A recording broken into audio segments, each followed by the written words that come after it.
Welcome to Reread, where I'm rereading through the expanded universe in chronological order because it's a Friday. Alright folks, today I want to talk about the third book in the Jedi Apprentice series, The Hidden Past. This picks up directly after the events of the previous novel, where Obi-Wan and Qui-Gon are now a team, Padawan and Master, and they're going to go to their first mission. But the spacecraft they're on hijacks them to the planet Findar. You think it's all an accident, but in actuality, Paxi, who's their pilot, is a Findian. I can't remember exactly how you call it, but he takes them to Findon. And he is the brother, they find out, of Gero. I don't know how to pronounce these names. Anyway, that is the prisoner that Obi-Wan was trapped on that island, who said, "Not so, I lie, ha ha ha ha." You know, very entertaining character, like I told you. Now, these two have hijacked these Jedi because they know that they can help them free their planet from someone called the Syndicate, who basically kind of run everything. It's kind of a royal family in a way. And so Obi-Wan and Qui-Gon decide to do so because they're trapped on the planet until they can overthrow the Syndicate, who has put the whole planet on lockdown. So it has an adventure. Also, what's going on here is it's Obi-Wan's birthday, and he's hoping Qui-Gon knows. Now, to be honest, the first time I read this, the second time I read it, I forgot that they resolved that very quickly, like in the second chapter or the next chapter after Obi-Wan wonders if Qui-Gon will know it's his birthday. For some reason, I assume this happened at the end of the book, but toward the beginning, and I remember all this, I just lost place on which adventure happens where. He hands Obi-Wan a stone, a smooth stone he found on some planet a long time ago. And it's a funny scene because Obi-Wan's like, "He gave me a rock." Well, later on, Obi-Wan gets captured by the Syndicate, where they're going to do a mind wipe, which no one has escaped. And of course, he's a Jedi, but he's just a Padawan and a young Padawan. So Qui-Gon's worried it's going to erase his whole memory.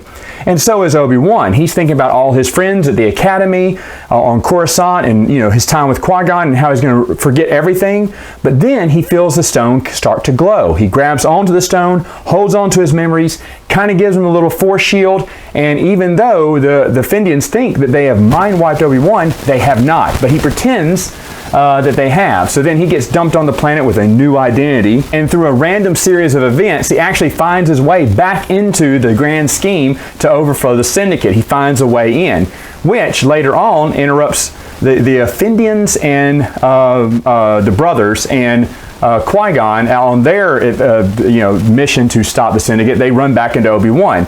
At first they don't know if he's mind-wiped because he's basically taken the place of a royal. He kind of knocked him out, took over his ship, and is now pretending to be him, which someone knows he's not. Someone within the Syndicate is like, "Wait, you're the kid we mind-wiped." He said, "How dare you compare me to a slave?" Obi-Wan puts on quite an act, which shows he's a natural, right, to become a great Jedi. And Qui-Gon sees that in this one. Now remember, they still haven't gone their first official mission yet.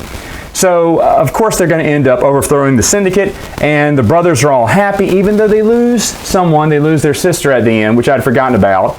And they both decide they're going to run for governor based off Qui-Gon's suggestion. And then, now, they're on their way to their first official mission by the Jedi Council to go to this next planet.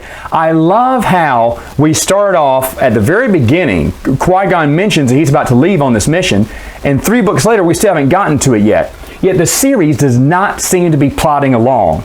And that's what I love about it. It's taking its time, it's building its characters, and it's amazing for a children's book. And I know I loved this when I first read it, and I know I put it in my top 5 children's novels of all time, but I really believe this is a fantastic series because it doesn't waste time. It gets to the point. The adventure's there for young kids, but I think for adults, there is a lot of connections here. Jude Watson, as Dave Wolverton, knew who her group was, and her age range wasn't just limited to whoever reads children's novels. She was writing them for people like me, and you too.